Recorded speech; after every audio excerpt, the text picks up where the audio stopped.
Mover's Ultimate is a comedy that takes us through the daily life of a mover, and while it isn't a well-polished film, it does have a good sense of humor. It's flawed because the camera work isn't great and the soundtrack clashes with the film. Let's start with the best parts of the film, the acting and the writing.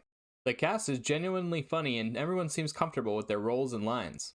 There are a lot of humorous personalities among the characters, and the physical comedy in this movie is superb. You really get to see and laugh at how incompetent these guys are on the job. Even when they're in the background of a scene, they're usually doing something funny. The script is hilarious and entertaining, but a bit unfocused and overpacked. For a comedy, it hits several different types of humor and manages to do a good rendition of each. There are great sight gags, funny dialogue, and absurd moments. The only problem the script has is trying to tackle too many subjects.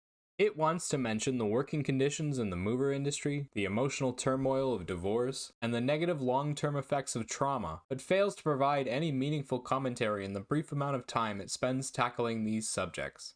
Now that we've got the writing and acting out of the way, let's tackle the major flaws of this film. The camera work is amateurish, thoughtless, and has a number of problems. The most noticeable problem is that it lacks emotional close-ups and proper angles. At times, the actors' expressions aren't even visible because the camera is pointed the wrong way or is just too far away in the first place. Then, there is problems over-editing scenes, flipping back and forth between the actors, and failing to catch reactions because of it. It also kind of disorients the viewer to have the camera moving around so often.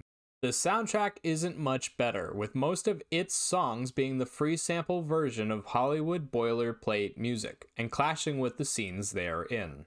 The music and the sound effects are often just a little too loud, and they end up making the dialogue harder to hear. I enjoyed Mover's Ultimate, but it wasn't a good film.